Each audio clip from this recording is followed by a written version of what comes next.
Hello guys, नमस्कार, very good evening, welcome है, स्वागत है आप सभी का फिर से हमारे इस यूट्यूब चैनल पर। आप देख रहे हैं हमारे यूट्यूब चैनल सीजी कॉम्पिटिटर्स। हम बात करने वाले हैं मैटर पर। केमिस्ट्री की क्लासेस चल रही है लगातार। आज 5वां पार्ट है, 5th पार्ट है मैटर का, उस पर आज चर्चा करेंगे। तो चलिए फिर देर नहीं करते हैं, क्लास को स्टार्ट करते हैं। लेकिन उसके पहले हम थोड़ा सा देख लेंगे ओवरव्यू 5 मिनट का कि पिछले क्लास में क्या क्या हुआ है, क्या क्या हमने देखे हैं और क्या क्या हमें देखना है। ठीक है, तो जैसा कि आप जानते हैं पिछले क्लास में हमने क्या देखे थे कि विलयन के प्रकार पर चर्चा हुआ था। ठीक है, विलयन की बातें कर चुके थे हम। रासायनिक संगठनों के आधार पर ये चल रहा था। पदार्थों की अवस्था के आधार पर विलयन के कितने प्रकार थे भाई साहब? 3 प्रकार थे। एक क्या कहा गया था? फर्स्ट, जिसे हम कहते थे ठोस विलयन। सेकंड, जिसे कहा गया था द्रव विलयन। और थर्ड, जिसे कहते हैं गैस विलयन। विलयन की सांद्रता के आधार पर विलयन के प्रकार के थे। असंतृप्त विलयन, दूसरा है संतृप्त विलयन और तीसरा है अतिसंतृप्त विलयन। इंग्लिश में भी मैं लिखा था, ठीक है, अनसैचुरेटेड, सैचुरेटेड और सुपर सैचुरेटेड। तो इस प्रकार से आप देख सकते हैं। पदार्थों की अवस्था के आधार पर विलयन के प्रकार देखिए। ठोस विलयन, ठीक है, ठोस विलयन क्या होते हैं? वह विलयन जिसमें घोलने वाले जो विलायक होते हैं वो ठोस होते हैं और बाकी जितने हैं वो ठोस, द्रव, गैस जो भी है वो होते हैं। ठोस विलयन में विलायक अगर तांबा हो मान के चलिए और टीन एल्यूमिनियम के साथ उनका विलय होता है, कहने का उनका विलयन बनता है, तो वो ठोस और ठोस के बीच विलयन कहलाता है। सोना और पारा के बीच अगर विलयन बनता है तो ठोस और द्रव के बीच ये विलयन कहलाता था। पैलेडियम और हाइड्रोजन गैस के बीच ये विलयन बनता है तो ठोस और गैस के बीच विलयन कहलाता था। ठीक है, तो मैंने कहा था कि ठोस विलयन कहने का मतलब जो विलायक पदार्थ होगा वो ठोस होगी। उसी प्रकार जो द्रव विलयन में विलायक पदार्थ होगा वो द्रव होगा, बाकी ठोस, द्रव, गैस हो सकते हैं। जब जल शक्कर के साथ विलयन का निर्माण करता है तो उसको द्रव ठोस विलयन कहते हैं। जब जल दूध के साथ, ठीक है, जब द्रव दूध के साथ विलयन बनाता है उसे द्रव विलयन कहते हैं। जब जल और ऑक्सीजन या फिर कार्बन डाइऑक्साइड ये गैस के साथ जब विलयन बनता है तो उसको क्या कहते हैं? द्रव गैस विलयन कहते हैं। ठीक है, क्या है? द्रव गैस विलयन। तो ये है द्रव विलयन कहने का मतलब जो विलायक पदार्थ वो द्रव कहलाता था। सिंपल सी बातें थी। फिर गैस विलयन में जो विलायक पदार्थ है और विलेय पदार्थ दोनों क्या होना चाहिए? गैस होना चाहिए। ठीक है, दोनों क्या होना चाहिए? गैस होना चाहिए। तो ऐसा जो एग्जाम्पल हमने देखे थे, जैसे वायुमंडल की जितने भी गैसेस हैं वो किसका एग्जाम्पल है? गैस विलयन का एग्जाम्पल है। चलिए आगे हमने क्या देखे और विलयन की सांद्रता देखें। विलयन की सांद्रता डिपेंड करता है उसके विलेय की मात्रा डिवाइडेड बाय विलयन की मात्रा, या फिर इसको विलेय की मात्रा डिवाइडेड बाय विलायक की मात्रा भी लिख सकते हैं। ठीक है, ये हमने देखे थे। एग्जाम्पल में हम समझे थे कि सांद्रता के अंदर तनु विलयन क्या है और सांद्र विलयन क्या है। सांद्र विलयन कहने का मतलब जिसमें विलेय की मात्रा अधिक हो, शक्कर की मात्रा अधिक हो और पानी की मात्रा कम हो, तब उसे कहते हैं सांद्र विलयन। ठीक है, और इसे और घोला नहीं जा सकता। तनु विलयन जिसमें विलेय की मात्रा कम हो और विलायक की मात्रा अधिक हो, उसको हम क्या कहते थे? तनु विलयन कहें। आगे बढ़ते हैं। फिर हमने विलयन के प्रकार देखे। एक होता है असंतृप्त विलयन जिसको अनसैचुरेटेड सॉल्यूशन कहा गया है। ठीक है, और इसको हमने क्या कहा? जब किसी विलयन में विलेय की मात्रा कैपेसिटी से अगर कम घोला जाता है, ठीक है, कैपेसिटी से कम घोला जाता था तो उसे असंतृप्त विलयन कहते थे। कैपेसिटी से कम कहने का मतलब यहाँ अगर इसकी विलेय की क्षमता 100 ग्राम है, इसकी घोलने की क्षमता 100 ग्राम था और हमने 60 ग्राम घोला तो विलेय की क्षमता से कम है तो इसमें और भी घोल सकते थे। तो असंतृप्त विलयन जिसमें, ठीक है, कैपेसिटी से कम घुला विलेय को हम क्या कहते हैं? असंतृप्त विलयन। वहीं पर संतृप्त विलयन कहने का मतलब है विलय की बराबर मात्रा में, विलय की कैपेसिटी के बराबर मात्रा में अगर हम विलय घोले तो उसे संतृप्त विलयन कहते थे। ठीक है, जैसे यहाँ पर आप देख सकते थे 100 ग्राम यहाँ जो है इसकी कैपेसिटी है और 100 ग्राम यहाँ घुला भी हुआ है, तो ये ऐसी जो विलयन क्या कहलाता है, संतृप्त विलयन कहलाता था। अति संतृप्त विलयन या जिसे सुपर सैचुरेटेड सॉल्यूशन कहते हैं, तो इसमें विलयन में, इस विलयन में विलय की मात्रा कैपेसिटी से अधिक होता है और इसे अति संतृप्त विलयन कहते हैं। कैपेसिटी 100 ग्राम है, उसको 120 ग्राम घोले। कब? जब इसको लगातार ताप दिए। और इसी पर हम चर्चा किए थे असंतृप्त विलयन संतृप्त विलयन में और संतृप्त विलयन अति संतृप्त विलयन में, और वाइस वर्सा ये चेंज हो सकता है। वो कैसे? जब असंतृप्त विलयन को लगातार ताप देते हैं, टेम्परेचर बढ़ाते हैं, तो वो संतृप्त विलयन में चेंज हो जाता है। संतृप्त विलयन को लगातार टेम्परेचर देते हैं, ताप देते हैं, तो वो किस में चेंज हो जाता था? अति संतृप्त में। और अति संतृप्त विलयन को टेम्परेचर इसका कम करते हैं तो ये संतृप्त विलयन, और संतृप्त विलयन का टेम्परेचर लगातार फिर से कम करते हैं तो वो चेंज हो जाता है किस में? असंतृप्त विलयन में। तो इस प्रकार हमने एक संबंध देखे इनके घुलने की क्षमता और ताप के बीच। तो विलय की घुलने की क्षमता डायरेक्टली प्रोपोर्शनल होती है इसके टेम्परेचर। कहने का मतलब था कि ताप जब तक हम बढ़ाते जाएंगे तब तक उसमें विलय की मात्रा घुलती जाएगी, उनकी विलय की मात्रा घुलने की क्षमता बढ़ती जाएगी। ठीक है।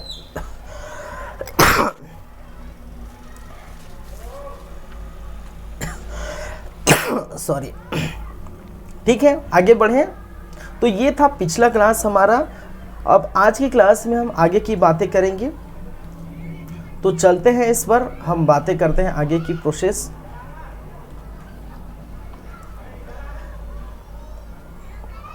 आज है 5th क्लास। अब देखिए, जैसा कि आप जानते हैं हम क्या पढ़ रहे थे? मिश्रण पढ़ रहे थे। ठीक है, क्या पढ़ रहे थे भाई साहब? मिश्रण की बातें कर रहे थे। हम मिश्रण पढ़ रहे थे और मिश्रण में एक तो आपने क्या देखा?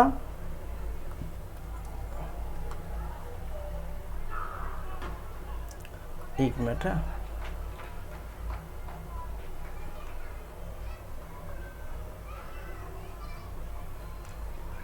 मिश्रण में आपने क्या देखा? एक तो होता है समांगी मिश्रण। ठीक है, क्या कहलाता है? एक तो समांगी मिश्रण था, एक दूसरा था असमांगी मिश्रण, विषमांगी या समांगी। ठीक है, एक था समांगी मिश्रण, दूसरा था विषमांगी मिश्रण। विषमांगी मिश्रण। ठीक है, समांगी मिश्रण जिसको हमने होमोजीनियस मिक्सचर के नाम से जानते थे, और दूसरा विषमांगी को हेट्रोजीनस मिक्सचर। यही था भाई। और इसी समांगी मिश्रण का ही पार्ट था क्या? विलयन। यही समांगी मिश्रण का ही पार्ट था क्या है? विलयन, जिसकी हम चर्चा कर रहे थे, विलयन की बातें कर रहे थे। वहीं पर विषमांगी मिश्रण की बात करें तो विषमांगी मिश्रण के 2 प्रकार थे। एक तो होता था कोलाइड जिसको कहा जाता है, एक होता था, पहले हम देख लेंगे, निलंबन या जिसे सस्पेंशन कहा जाता था। ठीक है, क्या है? सस्पेंशन। और दूसरा इसको कहा जाता है कोलाइड या जिसे कोलाइड भी कहते हैं। इसको भी वहीं लिख देता हूँ सेम कलर में। इसका प्रकार था विलयन या जिसे सॉल्यूशन कहा गया। ठीक है, सॉरी। अब देखिए, ये विलयन वाली बातें हम कर चुके हैं। कहने का मतलब है हम क्या क्या बातें कर चुके हैं? समांगी मिश्रण की बातें कर चुके हैं, और समांगी मिश्रण में जितने विलयन का पार्ट था, ठीक है, पिछले क्लास में विलयन के पूरे पार्ट देख चुके हैं। विलयन क्या है, विलयन के प्रकार क्या है, संतृप्त विलयन, असंतृप्त विलयन, ठीक है, अति संतृप्त विलयन, ठोस विलयन क्या है, द्रव विलयन क्या है, गैस विलयन क्या है, सांद्र विलयन क्या है, तनु विलयन क्या है, जितने भी विलयन से जो भी होगी वो सारी बातें हो चुकी हैं। अब जो बातें करेंगे निलंबन पर, और निलंबन के साथ साथ कोलाइड पर। और कोलाइड में आप देखेंगे एक तो आपको देखने को मिलेगा पायस, सोल, एरोसोल, ठीक है, वगैरह वगैरह हम बात करेंगे। फिलहाल 1 2 3 लिख देता हूँ, ठीक है। एरोसोल, एरोसोल, फोम, जैसे फोम है, ये सब क्या है वो हम बातें करेंगे।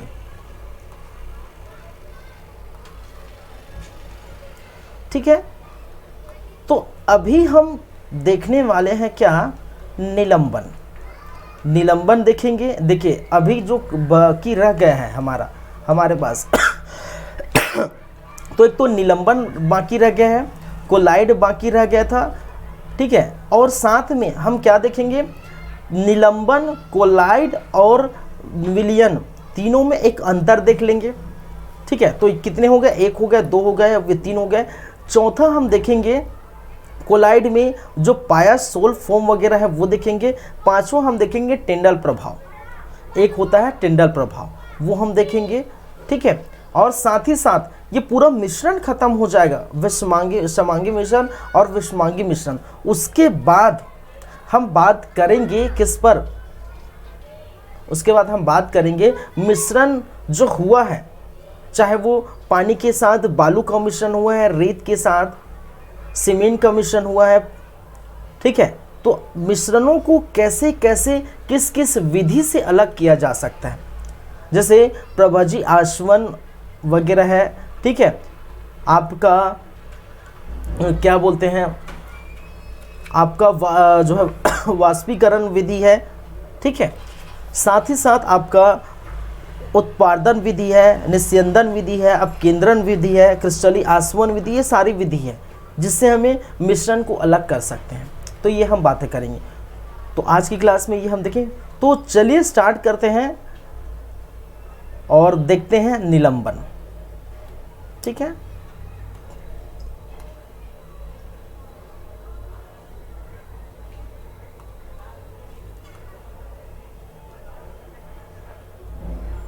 निलंबन या सस्पेंशन। देखिए निलंबन या सस्पेंशन की बात करें तो ये क्या होता है भाई साहब,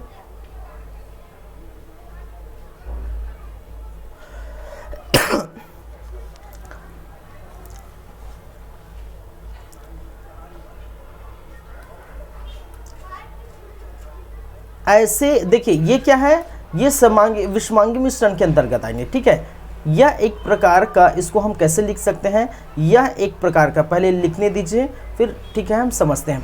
यह एक प्रकार का क्या है, विषमांगी मिश्रण है। यह एक प्रकार का विषमांगी मिश्रण है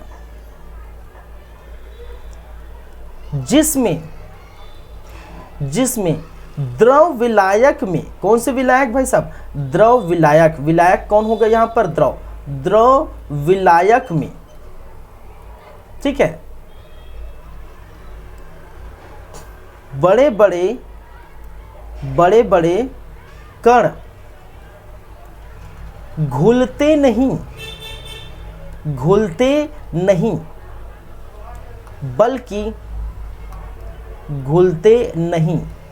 बल्कि ठीक है, जो भी पात्र होगा, ठीक है, जो भी पात्र होगा, जो भी बर्तन होगा, पात्र के तल पर रह जाते हैं। ऐसे विलयन को या ऐसे मिश्रण को, विलयन नहीं बोल सकते, ऐसे मिश्रण को, ऐसे हम क्योंकि मिश्रण पढ़ रहे हैं, ऐसे मिश्रण को क्या कहते हैं, निलंबन कहते हैं। ठीक है, क्या कहते हैं, निलंबन कहते हैं। कहते हैं। और निलंबन में अगर बात करें, निलंबन में कणों का साइज बड़े होने के कारण, कणों का साइज बड़ा होने के कारण आसानी से बिना सूक्ष्मदर्शी से देखा जा सकता है। ठीक है, आसानी से बिना सूक्ष्मदर्शी से देख सकते हैं।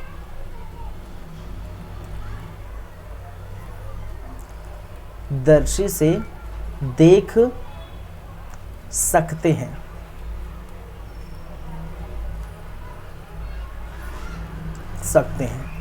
जैसे अगर एग्जाम्पल से समझें, एग्जाम्पल तो यहां पर मान लीजिए पानी है, ठीक है, पानी और जो बालू है, पानी या मिट्टी है, पानी और जो है बालू है, ये इसका एग्जाम्पल है, ये विलयन है। अगर आप देखे हैं, मान के चलिए किसी पात्र में, ठीक है, किसी पात्र में आप क्या करिए, पानी को और बालू को, ठीक है, इसको मिक्सचर करिए। ठीक है, ये किसका मिश्रण है? पानी और बालू का क्या है? मिश्रण है। इसको क्या करिए? मिश्रित करिए। अब क्या होगा? पानी जो है पूरी तरह से बालू को, चाहे मिट्टी को, वो क्या है, पूरी तरह से घोले नहीं पाते। और मिट्टी के जो बड़े बड़े कण होते हैं, पानी या बालू बोल सकते हैं, पानी और मिट्टी बोल सकते हैं,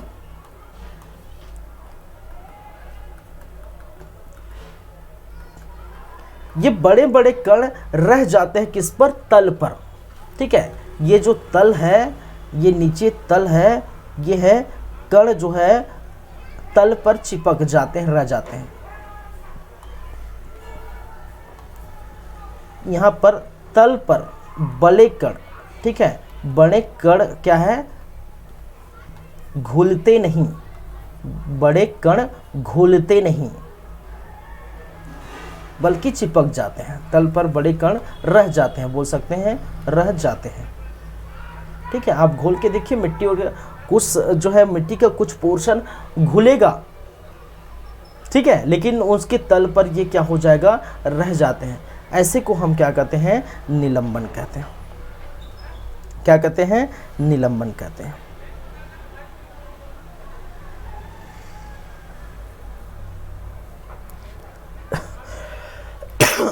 सॉरी, ये हो गया आपका क्या है? निलंबन। निलंबन के बाद हम बात करेंगे किस पर? ये हो गया निलंबन। निलंबन के बाद बात करेंगे कोलाइड पर।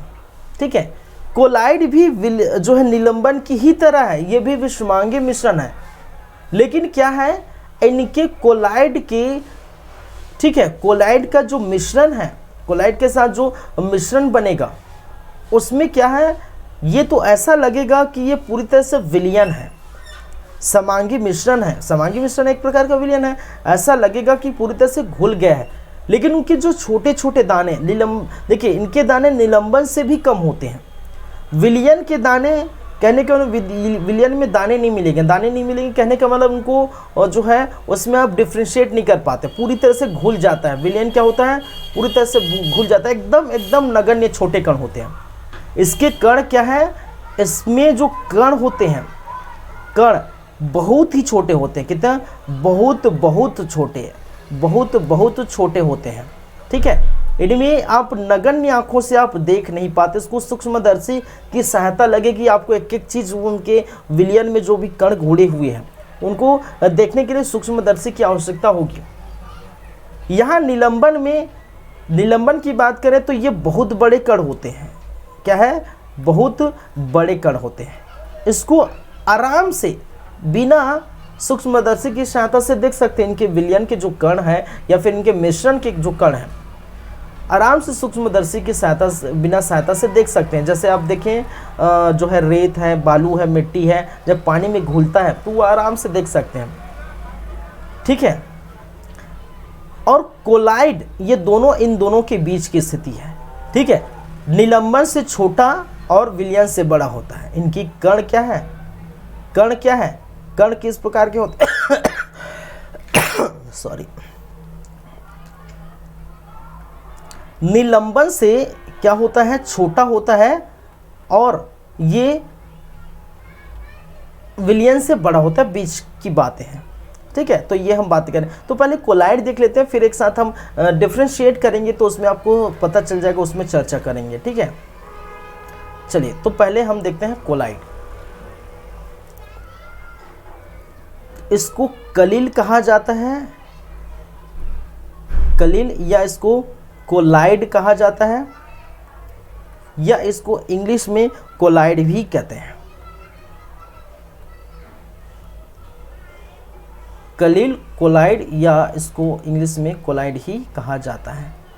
ठीक है, चलिए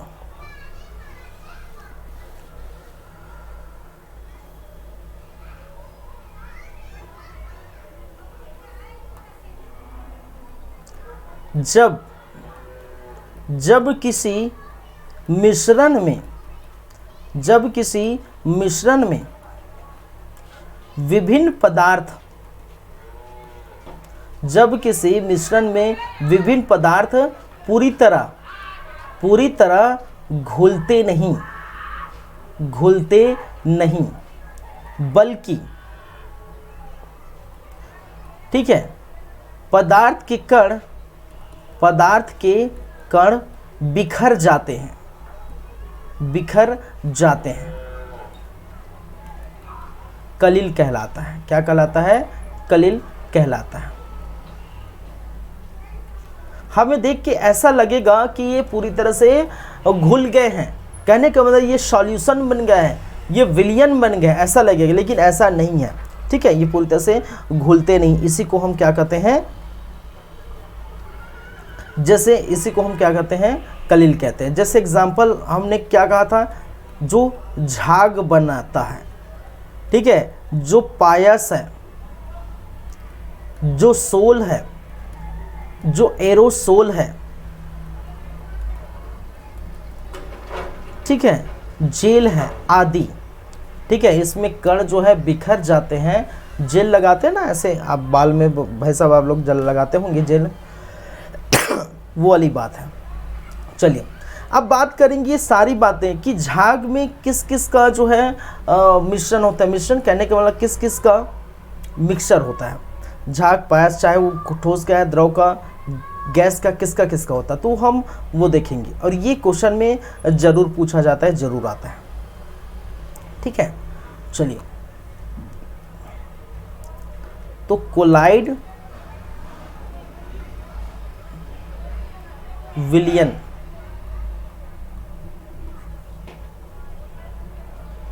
के प्रकार बोल सकते हैं, या वर्गीकरण बोल सकते हैं, जो भी बोल सकते हैं। चलिए तो एक एक करके हम बातें करेंगे। जैसे पहली फर्स्ट बात ये है कि जब गैस का, ठीक है, अगर गैस के साथ, या गैस का पहले मान के चलिए द्रव के साथ, गैस का द्रव के साथ हम क्या कर दिए, मिश्रण करा दिए। तो गैस का द्रव के साथ मिश्रण कराएंगे तो उसको क्या नाम दिया जाता है भाई, उसको क्या कहा जाता है, उसको कहा जाता है फोम, या झाग, या फोम, झाग, ठीक है, या फोम, या इसे फेन भी कहते हैं। ये या है ना, झाग या फोम या फेन के नाम से जाना जाता है। जब गैस का द्रव के साथ मिश्रण होता है तब क्या कहलाता है भाई, उसको क्या कहते हैं, झाग, फोम या फेन कहते हैं। और जैसे एग्जाम्पल से समझे, एग्जाम्पल साबुन का झाग हो गया, आपका साबुन का झाग, शेविंग क्रीम का झाग, शेविंग क्रीम का झाग, साबुन का झाग, शेविंग क्रीम का झाग, सोडा वाटर का झाग, सोडा वाटर, ये किसके एग्जाम्पल है, ये फोम के एग्जाम्पल हैं, ये झाग के एग्जाम्पल हैं। वहीं पर दूसरे नंबर की बात करें तो यदि गैस का किसी ठोस से हम मिश्रण करा दें तो उसे हम क्या कहते हैं? ठोस झाग कहते हैं। क्या कहलाया जाता है? ठोस झाग कहते हैं। जैसे केक किसका एग्जाम्पल है? ठोस झाग का एग्जाम्पल है। ब्रेड किसका एग्जाम्पल है? ठोस झाग का एग्जाम्पल है। एक आता है प्यूमिस पत्थर, ये किसका एग्जाम्पल है? ये ठोस और गैस मिलकर बनता है, कहने के ना ठोस झाग का एग्जाम्पल है। तीसरा बात, यदि द्रव के साथ हमने मिला दिया गैस, ठीक है, द्रव के साथ क्या मिला दिया? गैस मिला दिया, तो जो बनेगा उसको हम किस नाम से पुकारते हैं? एरोसोल। एरोसोल किसका एग्जाम्पल है? गैस और द्रव के बीच जो, ठीक है, मिश्रण बनेगा उसको हम क्या कहते हैं? एरोसोल। ठीक है, जब द्रव में क्या मिला है? गैस मिला है, तो ये क्या बन जाएगा? एरोसोल। और इसका एग्जाम्पल है धुंध। ठीक है, सुबह सुबह निकलते हैं जो धुंध निकलता है एकदम, और कोहरा देखते हैं, कोहरा छाया रहता है, बादल देखते हैं, ये सब किसके एग्जाम्पल है? एरोसोल के एग्जाम्पल है। जब द्रव के साथ द्रव, अगर चौथी की बात करें, चौथे नंबर में द्रव के साथ हम क्या मिला दिए? द्रव मिला दिए, तो इसको किस नाम से जाना जाता है? इसको पायस के नाम से जाना जाता है। किस नाम से जाना जाता है भाई? पायस के नाम से जाना जाता है, जब द्रव को द्रव से मिला देते हैं तो। और इसके एग्जाम्पल की बात करें तो क्या क्या होंगे? द्रव को द्रव मिलाएंगे तो दूध, ठीक है, दूध, क्रीम, मक्खन, जल में तेल, ये किसका एग्जाम्पल है? जल के साथ, द्रव के साथ द्रव मिलाया है तो ये क्या कहलाता है? पायस कहलाता है। जब द्रव के साथ, अगर पांचवी बात करें, जब द्रव के साथ क्या मिला दे भाई? ठोस मिला दे, तो द्रव के साथ जब ठोस मिलाया जाता है तो वो क्या कहलाता है? वो कहलाता है जेल। ठीक है, वो वाला जेल नहीं है, ठीक है, JAIL वाला नहीं है, GEL वाला जेल है। ठीक है, कौन सा वाला जेल है? GEL वाला है। ठीक है, याद रखिए, याद क्या रखना है भाई? वही होता है। ठीक है, JAIL वाला जेल नहीं होता भाई।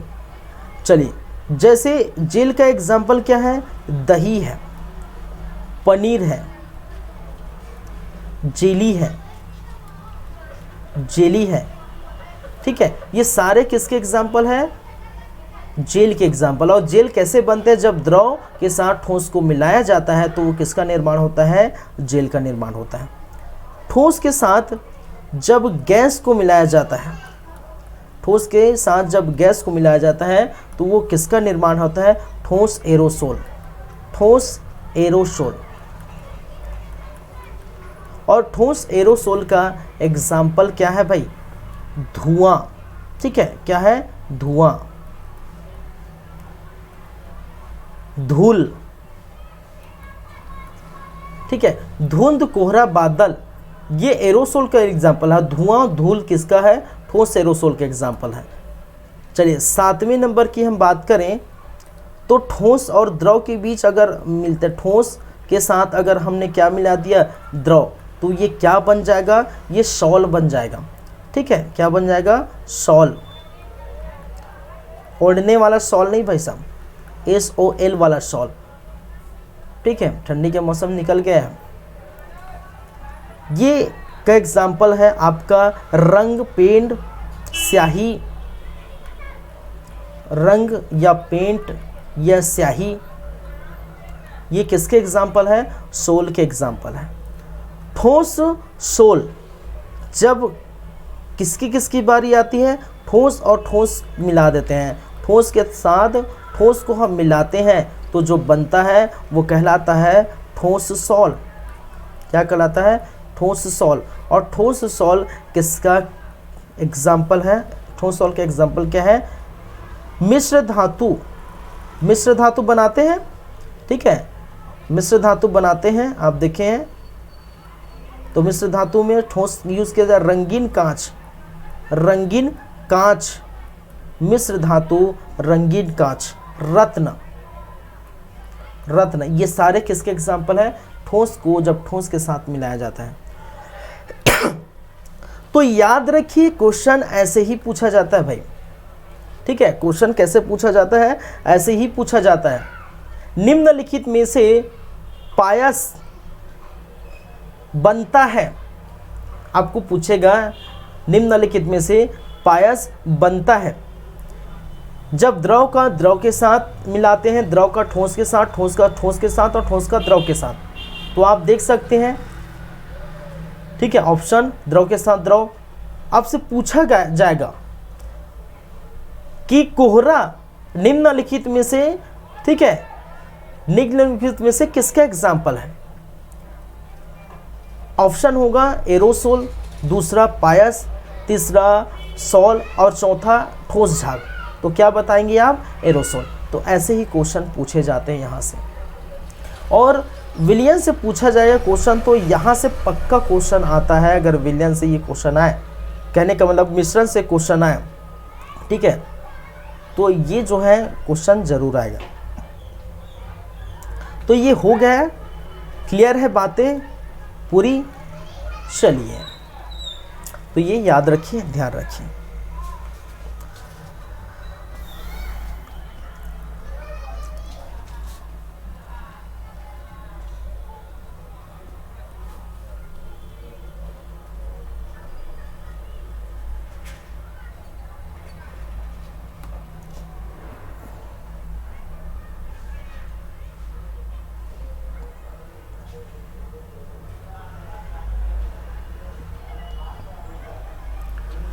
चलिए, एक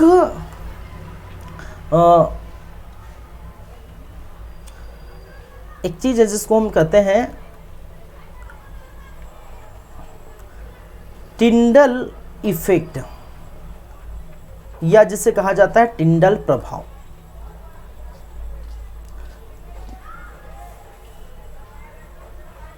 टिंडल प्रभाव या जिसे कहा जाता है टिंडल इफेक्ट।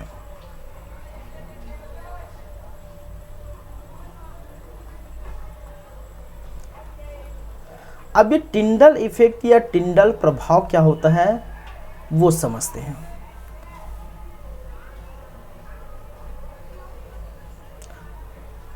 तो पहले मैं लिख देता हूं, फिर हम चीजें को समझेंगे, ठीक है। जब प्रकाश किरण, जब प्रकाश किरण किसी कोलाइड, ठीक है, किसी कोलाइड, ठीक है, जब प्रकाश किरण किसी कोलाइड विलयन या छोटे कण वाले निलंबन से होकर गुजरती है। निलंबन, तो निलंबन हम पढ़ चुके, कोलाइड पढ़ चुके हैं, इसलिए हम टिंडल पढ़ रहे हैं। जब प्रकाश किरण किसी कोलाइड विलयन या निलंबन से होकर गुजरती है, ठीक है, तो ठीक है, तो इसका प्रकाश कणों की उपस्थिति में, तो कणों की उपस्थिति में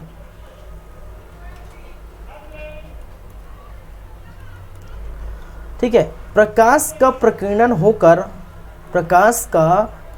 हो जाता है। प्रकीर्णन, स्कैटरिंग, ठीक है, प्रकीर्णन, मैंने क्या कहा? प्रकाश का प्रकीर्णन, ठीक है, हो जाता है एवं हमें क्या दिखाई देता है? प्रकाश पुंज दिखाई देता है। हमें क्या दिखाया है? प्रकाश पुंज दिखाई पड़ता है, दिखाई पड़ता है। टिंडल प्रभाव कहलाता है। क्या कहलाता है? टिंडल प्रभाव कहलाता है, कहलाता है। ठीक है। आप बोलेंगे सर ये क्या क्या लिख दिया आपने? ठीक है, अगर आप समझेंगे तो बहुत सारे एग्जाम्पल है। ठीक है, एक एग्जाम्पल, ठीक है, देखिए एक एग्जाम्पल, ये कमरे में आप देखेंगे। ठीक है, मैं यहां बता देता हूं, ये आपका कमरा है। ठीक है, गौर किए होंगे आपने, जो है क्या किए होंगे? गौर किए होंगे। तो ये आपका क्या है? मान के चलिए कमरा है। कमरा है, चारों तरफ से बंद रहता है कमरा। कभी कभी ऐसा होता है कि सूर्य के प्रकाश से या किसी भी प्रकाश से, मान के चलिए सूर्य का प्रकाश, ये क्या है? सूर्य। ठीक है, क्या है? सूर्य का प्रकाश। सुबह सुबह का समय है, सूर्य का ये प्रकाश, और सुबह सुबह का समय है, और आपके जो कमरे हैं वो कमरे में देखिए जाहिर सी बात है थोड़ा बहुत तो होल अगर हो, ठीक है, खासकर जो छप्पर वाले जो है जगहों में या फिर कहीं में, ठीक है, मकानों में थोड़ा बहुत होल रहता है, या आपकी खिड़की दीवारों में जो होल रहता है, वहाँ से क्या होता है कि ये प्रकाश किरणें निकलेगी। ठीक है, क्या है? प्रकाश किरण यहाँ से निकलेगी, और निकलने के बाद इस प्रकार से ये चली जाती है, आपकी कमरे तक चली जाती है। ठीक है, किसे? यहाँ स्थित होल से। मैंने क्या कहा? यहाँ स्थित होल से क्या होता है? आपकी जो प्रकाश किरणें यहाँ से निकल जाती है। उसके बाद आपको क्या देखने को मिलता है कि यहीं पर छोटे छोटे कण नजर आते हैं आपको प्रकाश की रोशनी से। ठीक है, प्रकाश की रोशनी में जब ये प्रकाश पुंज गुजरती है तो क्या होता है? प्रकाश का प्रकीर्णन होता है, स्कैटरिंग होता है, फैल जाता है। प्रकीर्णन का मतलब स्कैटरिंग, प्रकाश का फैल जाना। हम पढ़े हैं, फिजिक्स पढ़ चुके हैं आप। तो आपके जो है प्रकाश जहाँ से गुजरती, वहाँ देखिए प्रकाश जैसे गुजरती तो छोटे छोटे कण के दाने आपको नजर आते हैं जहाँ से प्रकाश गुजरती है। ये तो कमरे की बात हो गई, आपके कमरे में ये होता है। ठीक है, कमरे में, साथ ही साथ वो जो है आपके घने जंगलों में क्या है?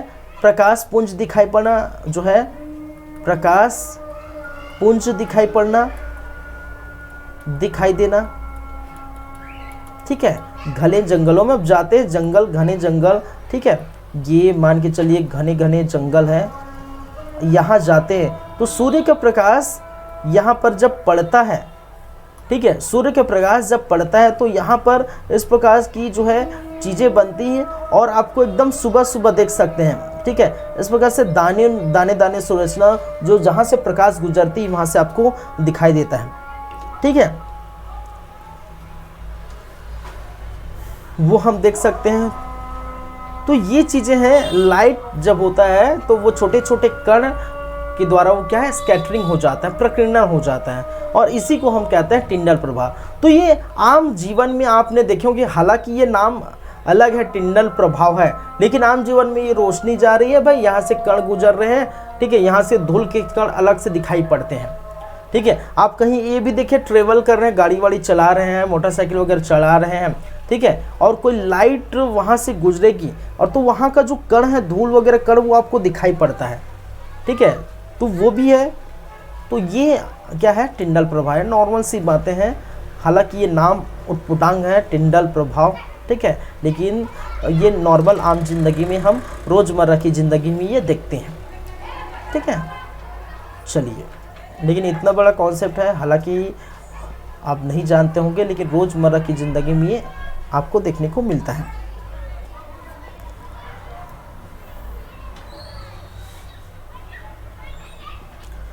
तो ये हो गया आपका टिंडल प्रभाव।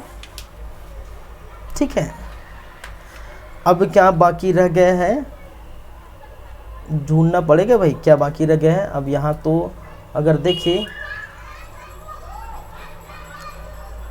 तो समांगी मिश्रण, विषमांगी मिश्रण, तो निलंबन हो गया, कोलाइड हो गया, ठीक है, ये टिंडरपेपर वगैरह सब हो गया। हाँ, अब जो बाकी रह गया वो क्या है कि विलयन, निलंबन और कोलाइड तीनों में अब हम अंतर देख लेंगे, क्योंकि हम पढ़ चुके हैं तीनों चीज़ें।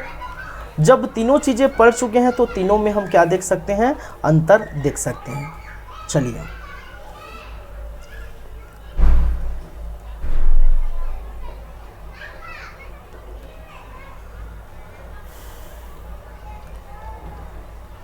तो हम लिख सकते हैं विलयन,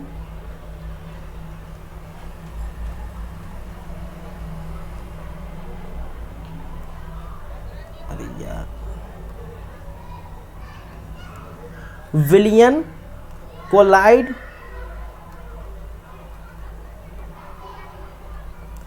एवं निलंबन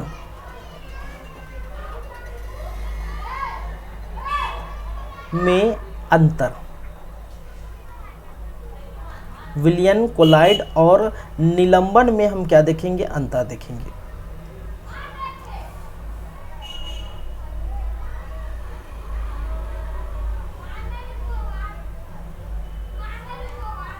ठीक है, तो हम लिख लेते हैं, इस तरफ हम लिख लेते हैं विलयन,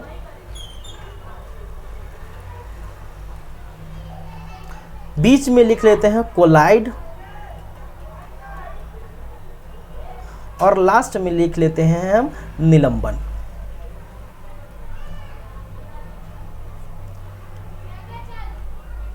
देखिए स्पेस नहीं है तो मैं एकदम पूरा लिखूंगा नहीं, हालांकि मैं समझा दूंगा, ठीक है, शॉर्ट शॉर्ट में मैं लिखने की कोशिश करूंगा, ठीक है।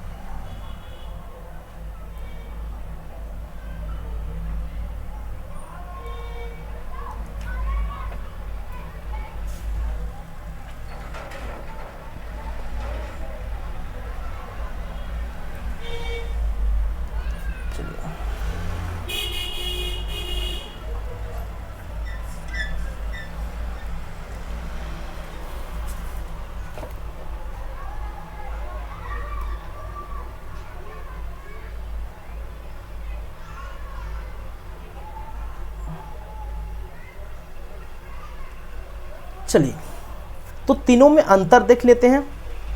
देखिए पहली बात है विलेय कण का साइज, कण का साइज, कण का साइज सीधा लिख देता हूं। देखिए कण का साइज जो होता है 10⁻⁻, मीटर,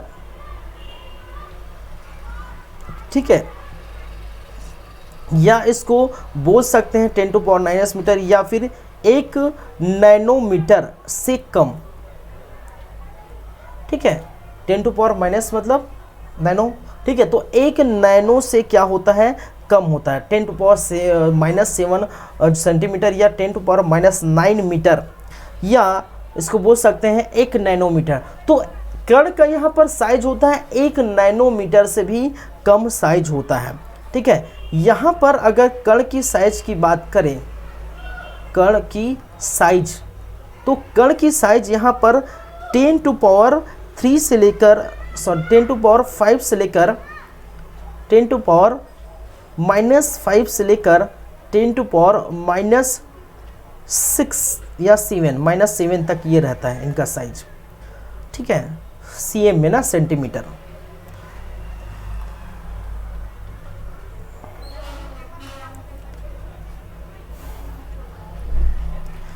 और यहाँ पर कण का साइज, कण का साइज यहाँ पर अगर बात करें इसकी साइज, तो यहाँ पर कण की साइज जो है 10⁻⁻5 सेंटीमीटर से क्या होता है, बड़ा होता है, ठीक है। कोलाइड जो है सबसे बड़ा होगा। देखिए विलयन सबसे छोटा, उसके बाद कोलाइड छोटा, फिर जो है आपके निलंबन सबसे बड़ा, ठीक है। तो ये छोटे से लेकर बड़ा मैं लिखा हूँ, तो ये याद रखिए। अब देखिए इसको हम क्या देख सकते हैं, निम्न जो है नगण्य आँखों से हम नहीं देख सकते, कहने का मतलब है नंगी आँखों से नहीं देख सकते, नहीं देख सकते, सेम यही बातें इसमें लागू होता है,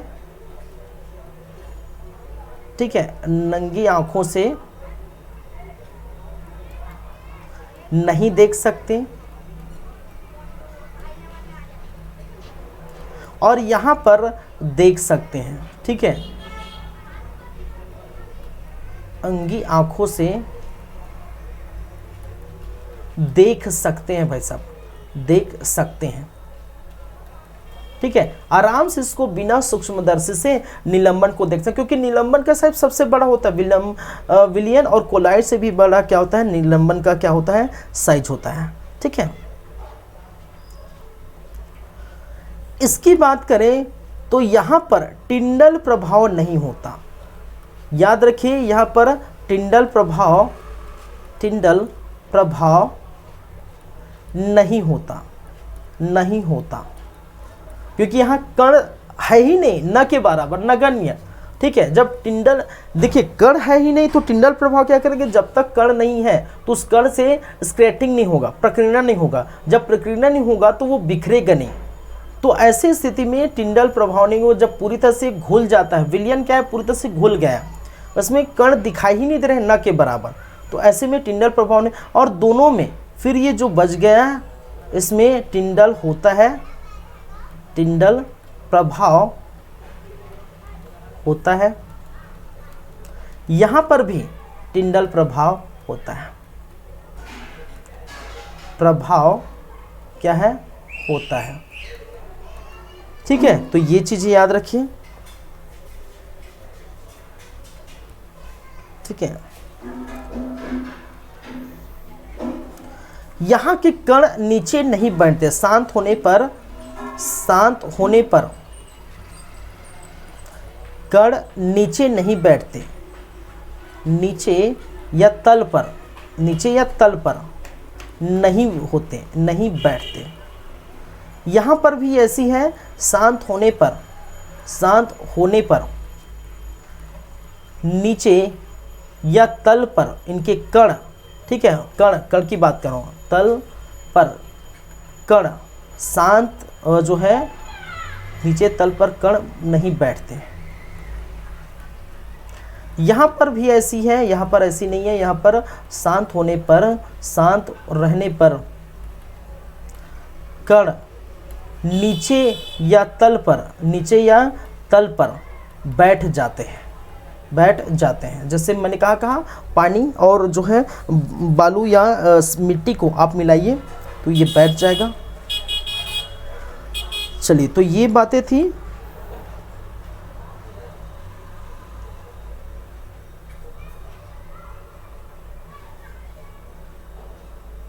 चलिए, तो ये थी 3-4 पॉइंट, इनके अंतर लिख लीजिए। तो ये है इनके क्या है, अंतर इन सभी में, ठीक है। चलिए 2 मिनट का ब्रेक है, थोड़ी देर बाद लौटेंगे, फिर हम आगे की प्रोसेस पर बातें करेंगे। तब तक 2 मिनट आप वेट करिए, ठीक है। चलिए 2 मिनट का ब्रेक है।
चलिए फिर से वेलकम है, फिर से स्वागत है।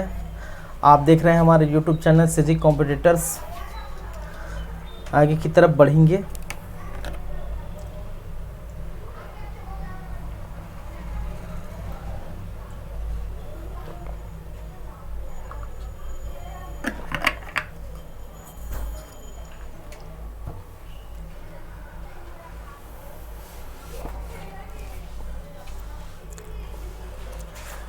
चलिए ये हो गया, आगे बढ़ते हैं।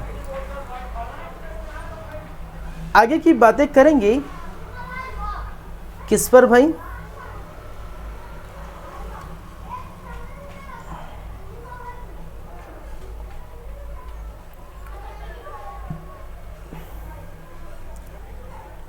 मिश्रण के अवयवों का पृथक्करण। ठीक है,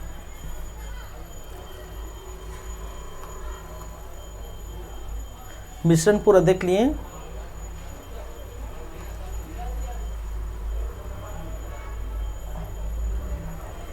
मिश्रण पृथक्करण की विधियां, पृथक्करण की विधियां। ठीक है, मेथड फॉर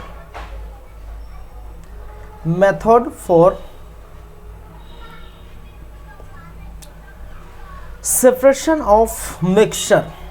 ठीक है, मैंने क्या मेथड्स फॉर सेपरेटिंग,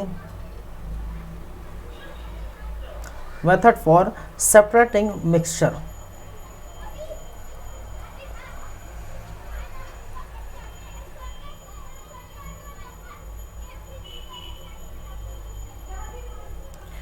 चलिए, तो हमें कौन कौन से मेथड पढ़नी है? एक तो हमें देखना पड़ेगा क्रिस्टलीकरण, एक कहलाता है आपका क्रिस्टलीकरण या जिसे कहते हैं क्रिस्टलाइजेशन। ठीक है, क्रिस्टलाइजेशन।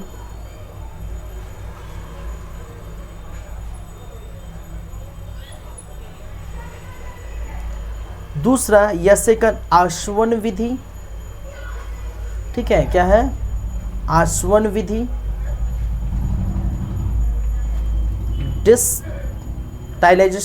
डिस्टिलाइजेशन।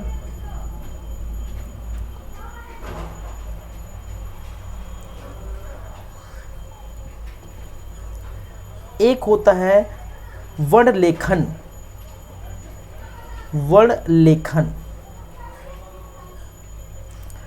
क्रोमेटोग्राफी, जिसको कहा जाता है क्रोमेटोग्राफी।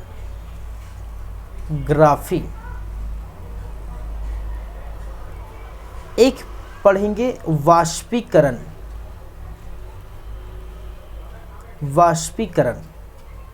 जिसे कहा जाता है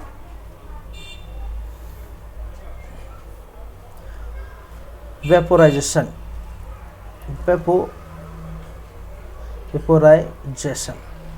वाष्पीकरण।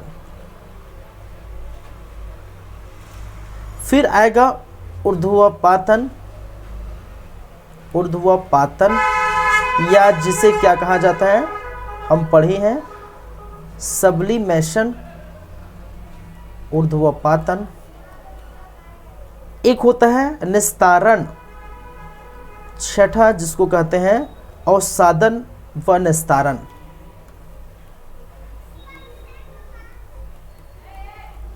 अवसादन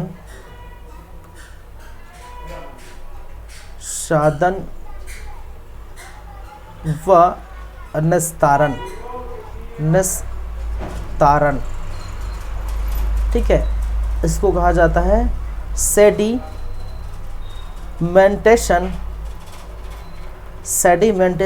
एंड डिकेडेशन। क्या है? डिकेडेशन, सेडिमेंटेशन एंड डिकेडेशन।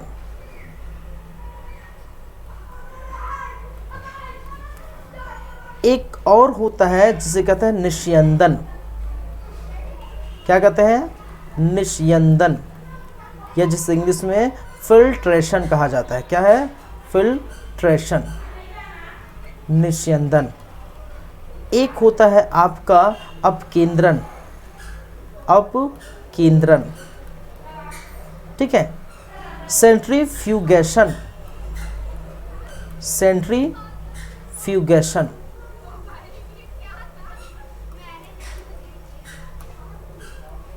फ्यूगेशन, सेंट्रीफ्यूगेशन, ठीक है।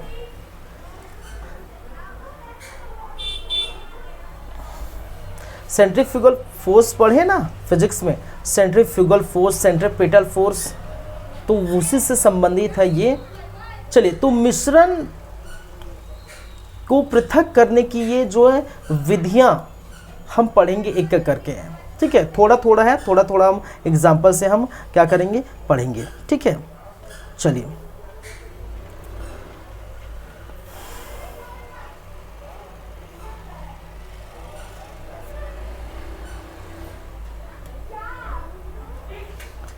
चलिए, तो सबसे फर्स्ट हम क्रिस्टलीकरण, सबसे फर्स्ट है क्रिस्टलीकरण।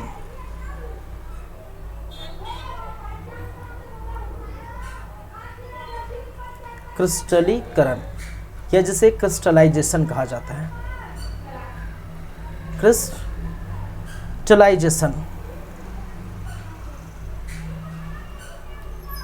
चलिए, तो क्रिस्टलीकरण क्या है भाई?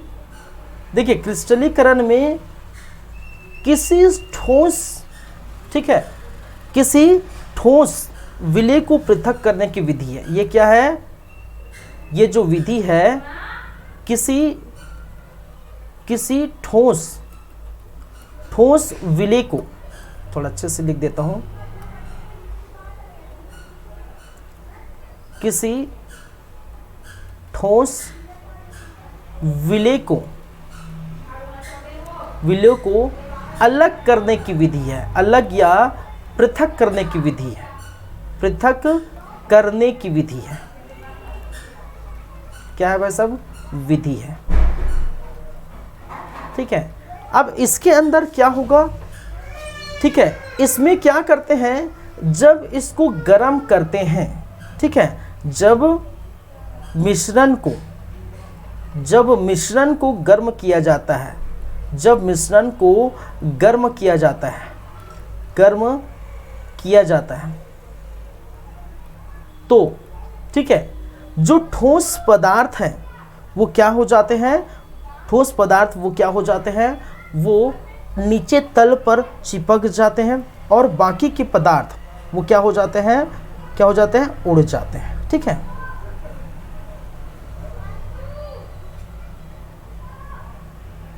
चलिए, जैसे कि एग्जाम्पल से मैंने क्या कहा, ठोस रह जाते हैं। देखिए, यहां पर समझिए, अगर हम एग्जाम्पल से समझें तो किसी मिश्रण को हमने क्या किया, किसी मिश्रण है, ठीक है, क्या है, मिश्रण है, कोई भी मिश्रण है, इस मिश्रण को हमने क्या किया, गर्म किया।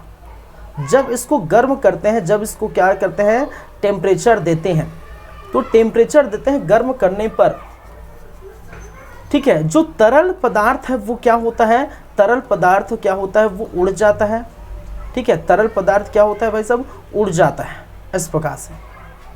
और जो ठोस पदार्थ है वो नीचे तल पर जमा हो जाता है। क्या हो जाता है, ये जो ठोस पदार्थ है, ठोस पदार्थ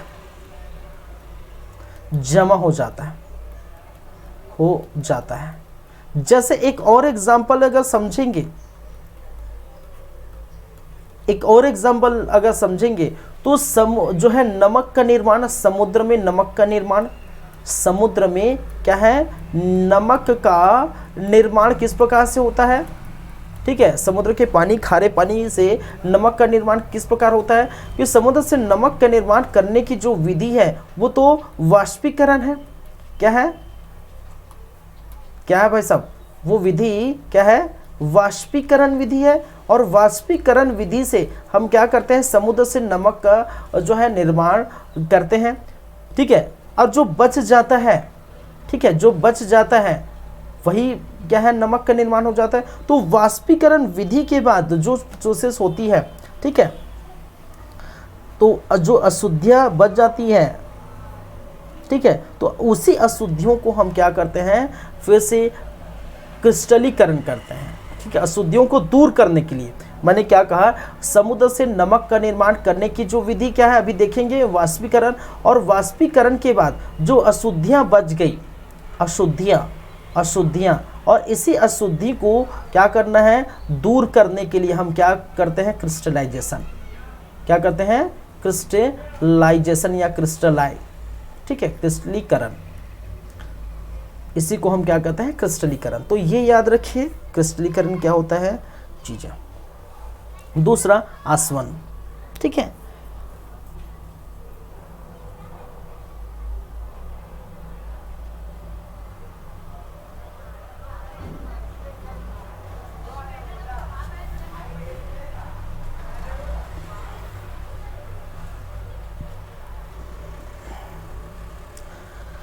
चलिए नेक्स्ट है क्या है, आसवन।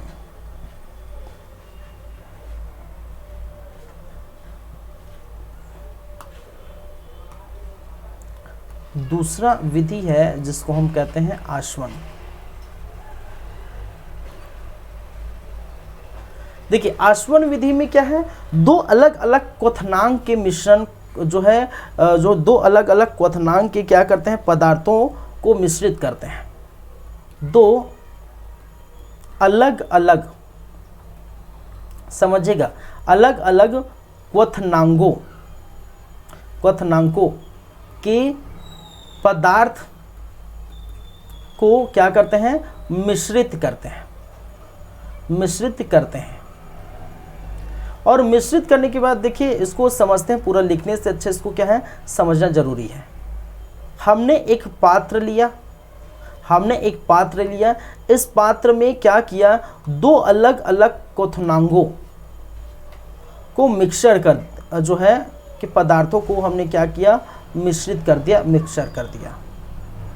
ठीक है, चलिए एक में जिसमें एक पदार्थ जिसका क्वथनांक कम है, एक पदार्थ जिसका क्या है, क्वथनांक ज्यादा है।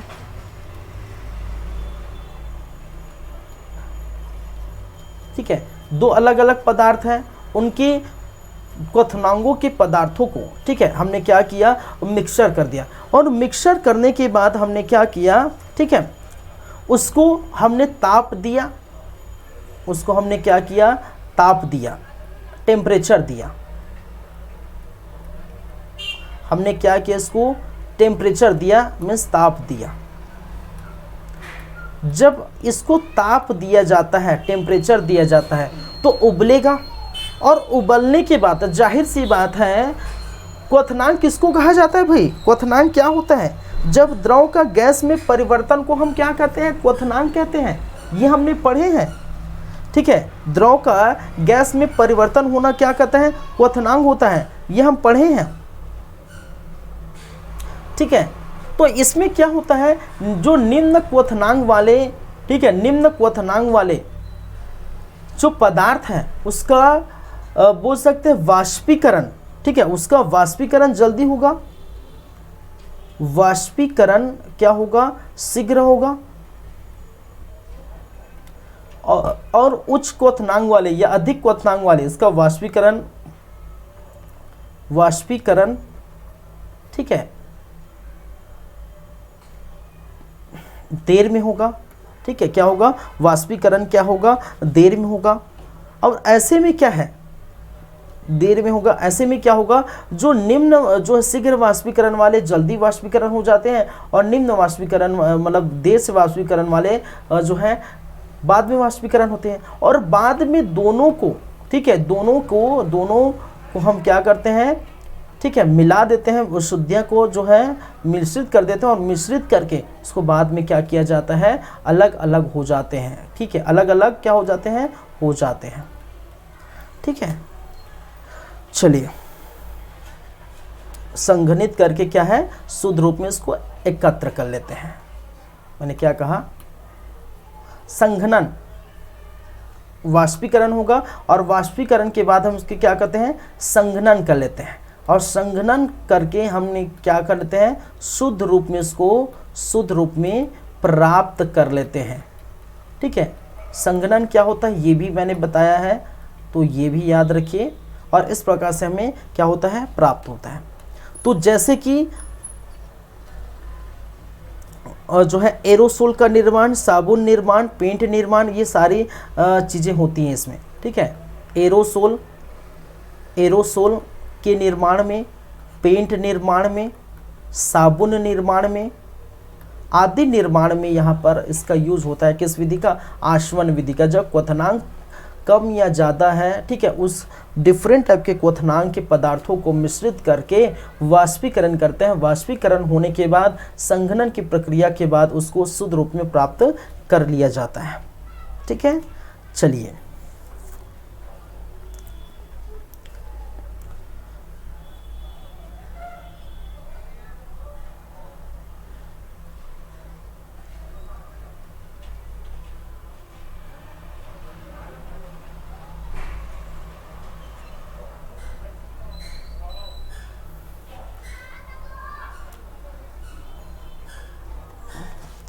एक है आपका वर्ण लेखन। थर्ड नंबर में क्या है, वर्ण लेखन। वर्ण लेखन, देखिए वर्ण लेखन में क्या होता है, इसमें जो एक ही पदार्थ है, ठीक है, एक ही विलायक में घुलन से विलेय पदार्थ,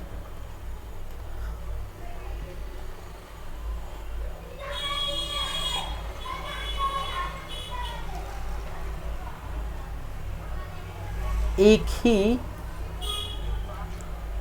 विलायक में घुलन से विलेय पदार्थ को अलग करना, विलेय पदार्थ को क्या करना है, अलग करना, क्या कहलाता है, आपका वर्ण लेखन कहलाता है। ठीक है, इसके एग्जाम्पल है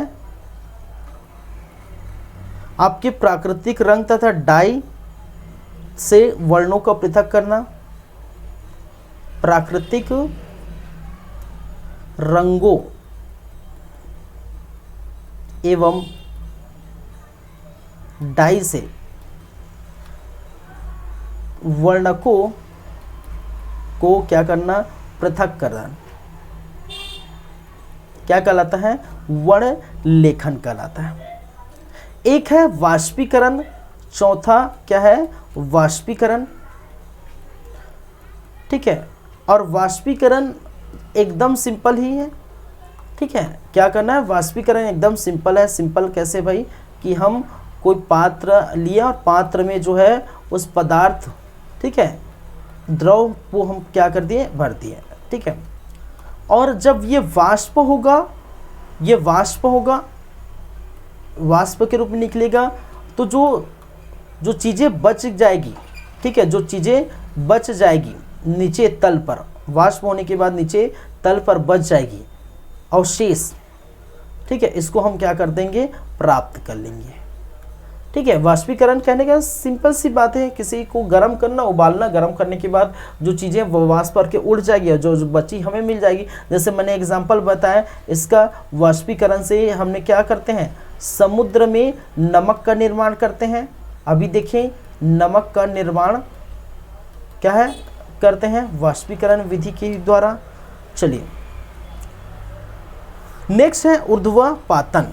क्या है, ऊर्ध्वपातन विधि।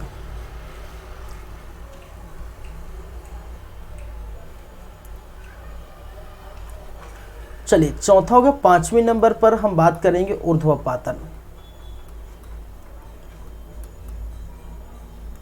ये अब ऊर्ध्वपातन विधि क्या है भाई, देखिए ऊर्ध्वपातन मैंने बताया था, ऊर्ध्वपातन क्या होता है, ऊर्ध्वपातन कहने का मतलब है जब, ठीक है, ऊर्ध्वपातन का मतलब होता है जब ठोस डायरेक्ट गैस में कन्वर्ट हो जाता है।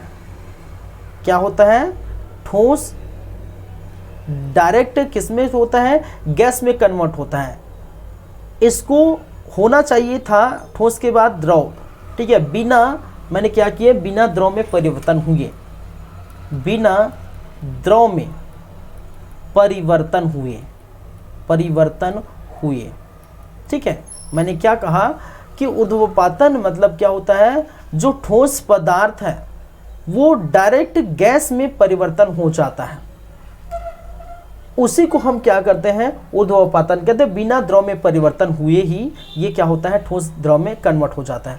तो ऐसे पदार्थ को जो डायरेक्ट गर्म करने पर ठोस जो है गैस में परिवर्तन हो जाता है, ऐसे पदार्थ को हम क्या करते हैं? ऐसे पदार्थ के जो मिश्रण है उसको अलग करने का काम करते हैं।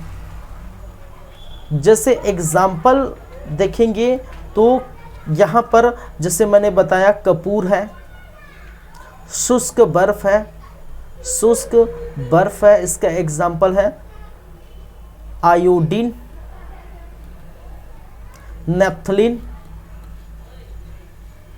ये सारे क्या है? इसके एग्जाम्पल है ऊर्ध्वपातन की, ठीक है। चलिए, एक होता है निस्यंदन। क्या होता है? निस्यंदन, या जिसे कहा जाता है फिल्ट्रेशन। और निस्यंदन फिल्ट्रेशन समझते हैं, फिल्टर करना, ठीक है।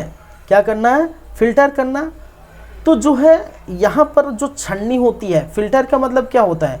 यहाँ पर कोई भी छन्नी होगी, उस छन्नी से हम क्या करते हैं? ये अगर छन्नी है, फिल्ट्रेशन का मतलब क्या है? छन्नी। आपने देखे नल, ठीक है, नल का है, ये नल है और नल के छन्नी लगी होती है। जब हमें पानी मिलती है, इस प्रकार से पानी प्राप्त होता है, तो इससे क्या होगा? फिल्टर होगा।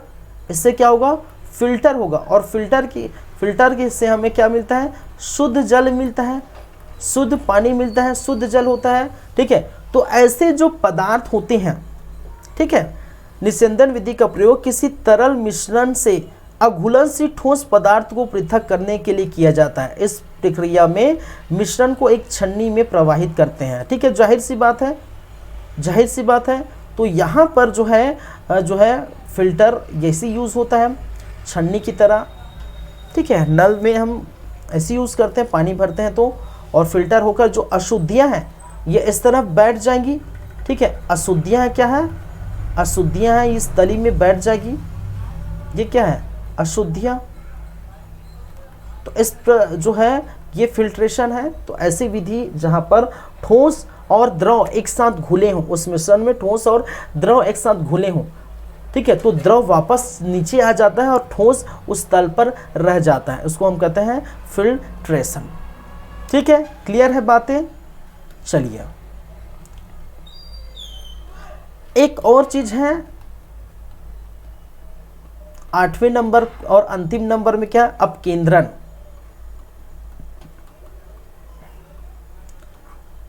अपकेंद्रक, ठीक है, अपकेंद्रण, इसे कहा जाता है सेंट्रीफ्यूगेशन।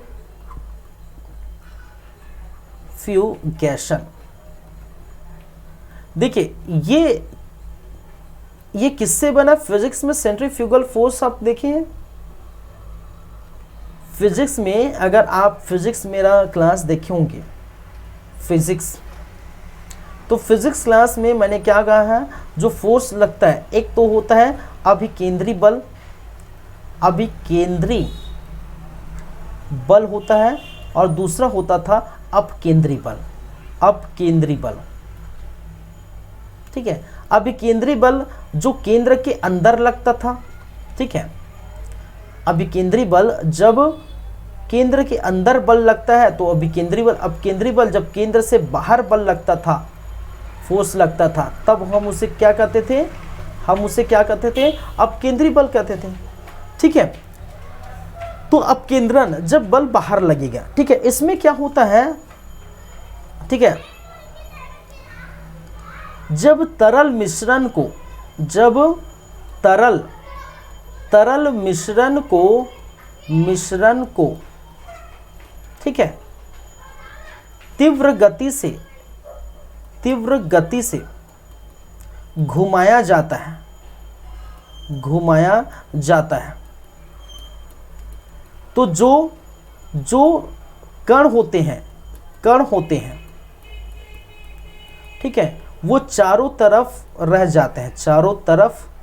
जाते हैं ठीक है। जैसे इसका सटीक एग्जाम्पल आप देखेंगे तो बहुत अच्छा है, जो एग्जाम्पल आप सटीक एग्जाम्पल देखेंगे ठीक है।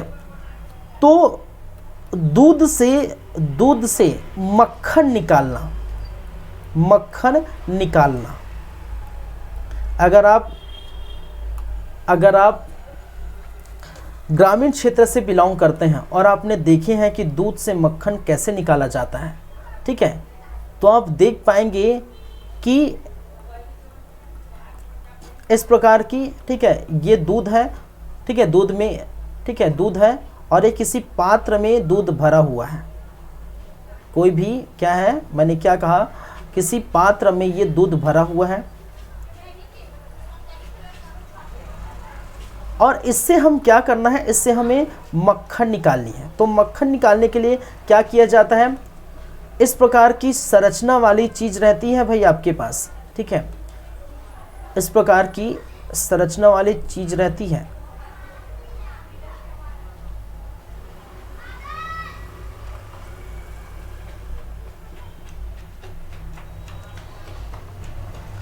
छत्तीसगढ़िया मेला बोलते भाई दरसोटनी या दरमथनी, नाम समझते हैं ठीक है, जानते हैं दरसोटनी या दरमथनी ठीक है, दाल मथने वाला, छत्तीसगढ़िया वाले समझेंगे ठीक है, दरसोटनी या दरमथनी ठीक है।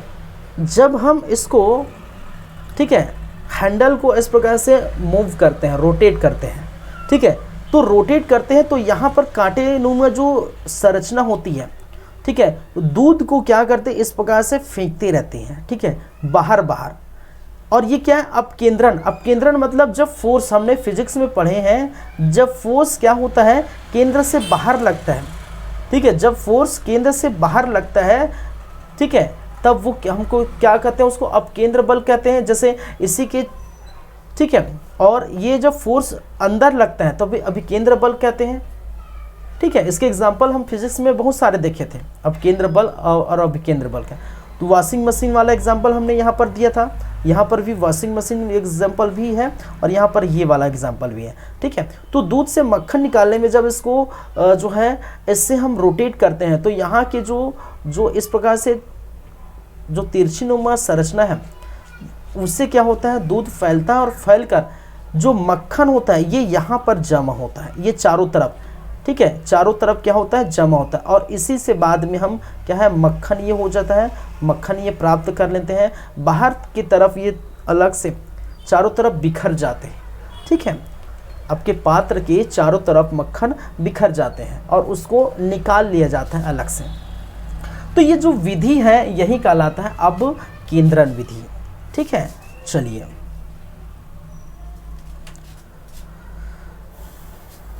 और इसको एकत्र करके हम निकाल लेते हैं। तो ये सारी चीज़ें हैं, ये सारी बातें थी किसकी भाई, किसकी, आपकी मिश्रण की। तो मिश्रण में जो टॉपिक बाकी रह गया था वो आज की क्लास में हो जाता है कंप्लीट ठीक है, क्योंकि इसके बाद जो टॉपिक में कुछ भी नहीं बचा है, हम तो बहुत ज़्यादा ही पढ़ लिए, नहीं एक एक चीज़ों को पढ़ लिए, ये जो बाकी रह गया था ये भी पूरा हो गया है, तो हम एक एक चीज़ों को पढ़ लिए। एक और बाकी है वो मैंने कहा कि बाद में हम देखेंगे। जब द्रव की बात आई थी हमने कहा था द्रव ठीक है, किसकी, सॉरी तत्व, जब तत्व की बात आई थी तत्व में हमने कहा था धातु बच गया था, अधातु और उपधातु ठीक है। तो ये बाद में देखेंगे करके, तो ये वाला जो है बच गया इसमें का, उसको हम खैर अलग से देखेंगे। तो यह मोटा मोटी ये पूरा 5 क्लास में अच्छे से ये पूरा मोटा मोटी हो गया है, कुछ भी नहीं बचा है। आपके ठोस से जो भी क्वेश्चन आएंगे लगभग ये मोटा मोटी 95-98% लगभग हो गए। कुछ कुछ जो भी छूटा होगा, ठीक है, वो आप देख सकते हैं, देख लीजिए, न के बराबर, ठीक है, न के बराबर छूटा होगा। तो प्रॉपर ये पूरा आपका क्या हो जाता है, ये आज ये पूरा कंप्लीट हो जाता है आपका मैटर, ठीक है। चलिए, ये मैटर हो गया कंप्लीट। अब इसके बाद केमिस्ट्री में आगे बढ़ेंगे और नेक्स्ट क्लास जो भी होगी, ठीक है, आपका जो नेक्स्ट क्लास जो भी होगा, उस नेक्स्ट क्लास में हम जो बातें करेंगे नए चैप्टर में, और नए चैप्टर होगा एटॉमिक स्ट्रक्चर, परमाणु संरचना, परमाणु संरचना, या जिसे कहा जाता है एटॉमिक स्ट्रक्चर। तो नेक्स्ट क्लास में यहीं से स्टार्ट करेंगे, और ये भी लगभग 2 से 3 क्लासेस लगेंगे, 2 से 3, ठीक है। मे बी 2 लग सकते हैं, 3 लग सकते हैं, मे बी 3 लगेगा, ठीक है। तो 3 क्लास लगभग ये लगेगा इसका भी, तो ये भी आप देख सकते हैं। तो बने रहिए हमारे साथ, हमारे YouTube चैनल सीजी कॉम्पिटिटर्स में आपको मिलेगा हर सब्जेक्ट की जानकारी अच्छे से, और इस प्रकार से हम मिलते रहेंगे, आशा करते हैं आप लोगों से, और इसी आशा से, इसी दुआ से मिलते हैं नेक्स्ट टाइम, नेक्स्ट क्लास में, तब बात करेंगे एटॉमिक स्ट्रक्चर। तब तक के लिए धन्यवाद, thank you class, good bye, शब्बा खैर, गुड नाइट, मिलते हैं नेक्स्ट क्लास, थैंक यू।